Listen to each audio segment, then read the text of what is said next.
Rice star एक सुनसान रास्ते से दूसरे गांव के लिए जा रहा था। अचानक से उसके सामने एक ट्रक आ जाती है कि राइस स्टार अपनी बाइक दाएं की ओर मुड़ा लेता है। उसकी तेज स्पीड होने की वजह से उसका संतुलन बिगड़ जाता है। वो पेड़ से बचते बचाते वो गलती से एक गांव में घुस जाता है। तभी 7 बज जाते हैं। धीरे धीरे अंधेरा हो रहा था, पर उस गांव में घंटी की आवाज गूंजने लगती है। अलग अलग आवाजें आने लगती हैं। थोड़ी देर में वहां अफरा तफरी मच जाती है। लोग इधर उधर भाग रहे थे। दरअसल लोग अपने अपने घर में जा रहे थे। सभी के हाथ पैर कांप रहे थे। लोगों के चेहरे पर अलग ही चिंता थी। फिर राइस स्टार गांव में और घुसता जाता है। राइस स्टार कुछ पल के लिए सोच में पड़ गया। सभी लोग कहाँ गए कि सामने से लाल शर्ट पहना हुआ एक आदमी बड़ी तेजी से भागते हुए राइस स्टार के पास आता है और हांफते हुए कहता है, अरे भाई, इधर क्या कर रहे हो? 7:30 बजने ही वाले हैं। 5 मिनट रह गए बस। तुम शहर से आए हो लगते हो। चलो चलो मेरे घर में जल्दी, वरना वो आ जाएगी। आओ मेरे पीछे। फिर राइस स्टार बिना सवाल जवाब किए उस आदमी के पीछे जाने लगता है। राइस स्टार उसके सामने रुककर सवाल पूछता है,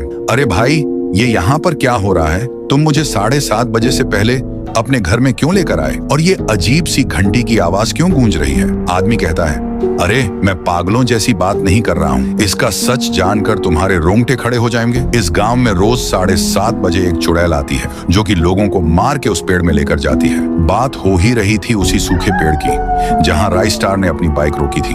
तभी अचानक से उस पेड़ में से वही चुड़ैल निकलती है जिसके बारे में वह आदमी बता रहा था। राइस स्टार उस चुड़ैल को देखकर दंग रह गया। बस फिर क्या था, वो चुड़ैल उन दोनों को देखकर उनके पास आने लगती है। वह उनके पास आके कहती है, राइस स्टार, ओ राइस स्टार, जरा बाहर तो आना। मैं तुम्हारी बहन जैसी हूँ ना, मुझसे डरो मत। आओ बाहर। 1 मिनट, तुम्हें मेरा नाम कैसे पता है? मैं तो तुमसे पहली बार ही मिला हूँ। अरे इसके मुंह मत लगो, इसको सारे लोगों के नाम पता है। ये खतरनाक भूतनी है। इतना कहते ही वो चुड़ैल वहाँ से तेजी से जाने लगी और वहीं पास के दूसरे पेड़ के पास जाकर रुक गई। फिर राइस स्टार सवाल पूछता है, मुझे एक बात बताओ, ये भूतनी लोगों को क्यों मारती है और ये पेड़ में आई कैसे? इस चुड़ैल में बहुत गुस्सा था। ये कब से होने लगा? फिर आदमी बोलता है, बताना तो नहीं चाहिए, पर तुम अच्छे और नेक इंसान लगते हो करके मैं तुम्हें बता रहा हूँ। ये 10 साल पुरानी कहानी है।